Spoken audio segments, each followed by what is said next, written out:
তো রাধে রাধে বন্ধুরা, কেমন আছো সবাই? আশা করি সকলেই ভালো আছো। তো আজ আমার ছেলে বায়না করলো স্কুলের টিফিনে একটু চাউমিন নিয়ে যাবে। তো তাই ভাবলাম আপনাদের সঙ্গে শেয়ার করি আমি চাউমিনটা ঘরোয়াভাবে বানাচ্ছি। ঘরের উপকরণ দিয়েই আমি সবজি দিয়ে বানাচ্ছি। তো হাতের কাছে আমার কাছে আলু ছিল, তো এখানে দুটো আলু নিয়ে নিয়েছি আর এখানে চাউমিনটা নিয়ে নিয়েছি। তো প্রথমে চাউমিনটা আমি একটু সেদ্ধ করে নিচ্ছি আর আলুটা এদিকে আমি কেটে নিয়ে আসছি। তো এখানে আমি আলুটা কেটে নিয়েছি, আলুটা কেটে নুন আর হলুদ মাখিয়ে রেখেছি।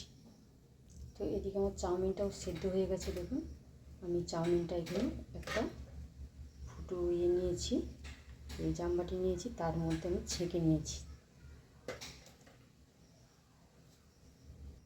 তো এইদিকে চাউমিনটা একটু ঠান্ডা হতে থাক। তো চাউমিনের গায়ে আমি একটু সাদা তেল মাখিয়ে নিচ্ছি, যাতে কেউ কারো গায়ে না জড়িয়ে যায়।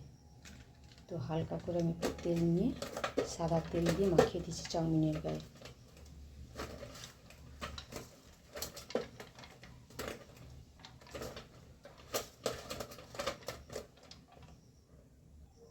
তো দেখুন, চাউমিনের গায়ে আমি তেলটা মাখিয়ে নিয়েছি।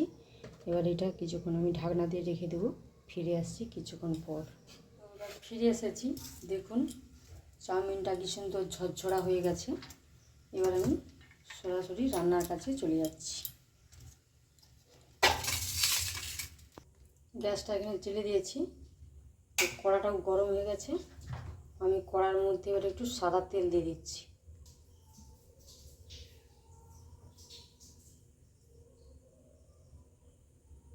তো তেলটা গরম হয়ে গেছে, তেলের মধ্যে আমি দিয়ে দিচ্ছি একটু ফোড়নে জিরা।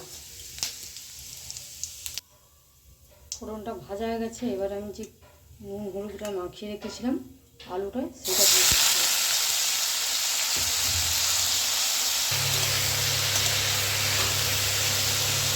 ভালো করে নেড়ে চেড়ে আমি এটা ঢাকনা দিয়ে দিচ্ছি। এপাশে আলুটা ভাজা হতে থাক, আমি এপাশে গাজর আর পেঁয়াজটা কেটে নিচ্ছি। এখানে আমি কেটে নিয়েছি গাজর, পেঁয়াজটা দু রকমের কেটেছি। এটা কাঁচা ব্যবহার করবো আর একটা আলুর সঙ্গে দেবো। আর এখানে কাঁচা লঙ্কা নিয়েছি, টমেটো নিয়েছি। আপনাদের কাছে আরও সবজি থাকলে সবজি দিতে পারেন। তো আমার কাছে আর সবজিটা নেই, তাই দিলাম না। আর শসা থাকলে অবশ্যই শসাটা দিবেন। এবার ঢাকনাটা খুলে আমি দেখতেছি, আলুটা তো আমার ভাজা হয়ে গেছে। এবার আমি এর মধ্যে পেঁয়াজটা দিয়ে দিচ্ছি।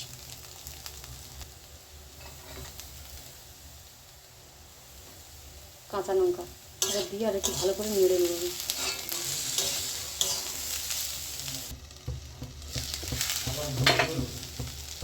তো আলুটা আমার ভাজা হয়ে গেছে, আমি এবার আলুটা নামিয়ে রাখছি। তো আলুটা তো নামিয়ে নিয়েছি, ওই কড়ার মধ্যে আমি আর একটু তেল দিয়ে দিচ্ছি।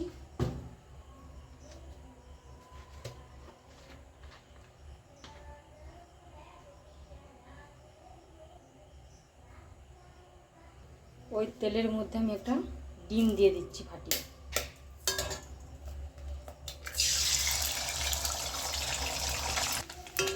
এবার টমেটোটা দিয়ে দিচ্ছি আমি।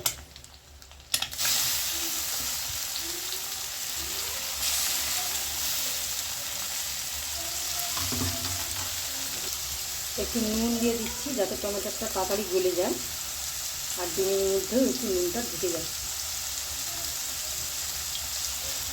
এইবার ভেজে দিচ্ছি এটা।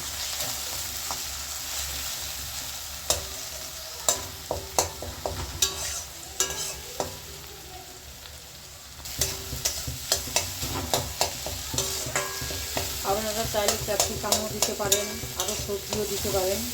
আমার হাতের কাছে কোনো সবজি নেই, আলুটাই ছিল, তাই আলুটাই দিয়ে আমি বানিয়ে দিচ্ছি। তো ডিম আর টমেটোটা ভাজা হয়ে গেছে, এইবার আমি চাউমিনগুলো দিয়ে দিচ্ছি।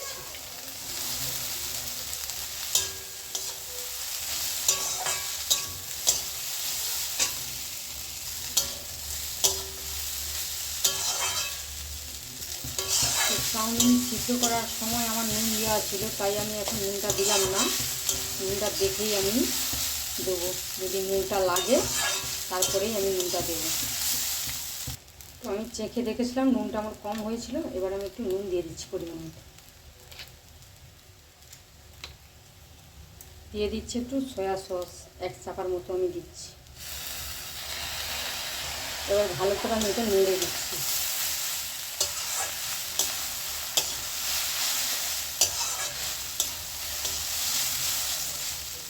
এখানে আলুটা যে আমি ভেজে নামিয়ে রেখেছিলাম সেই আলুটাও দিয়ে দিচ্ছি। আবারও এটা ভালো করে মিশিয়ে নিচ্ছি আলুর সাথে চাউমিনটা।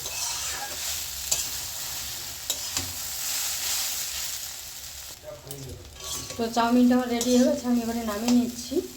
আমার হাতের কাছে চাউমিনের মশলাটা নেই বলে দিলাম না। তো আপনাদের হাতের কাছে যদি ম্যাগি মশলা বা চাউমিনের মশলাটা থাকে এই সময় দিয়ে আপনারা নামিয়ে নেবেন। আমি গ্যাসটা বন্ধ করে দিচ্ছি। গ্যাসটা তো বন্ধ করে দিচ্ছি। আমি এখানে 1 চামচ ভাজা মশলা দিয়ে দিচ্ছি।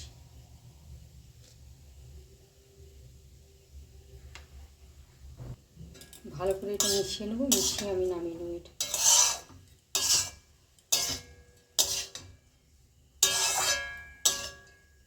তো চাউমিনটা আমার রেডি হয়ে গেছে। এবার উপর দিয়ে আমি গাজরটা যে কেটে রেখেছিলাম সেটাও দিয়ে দিচ্ছি।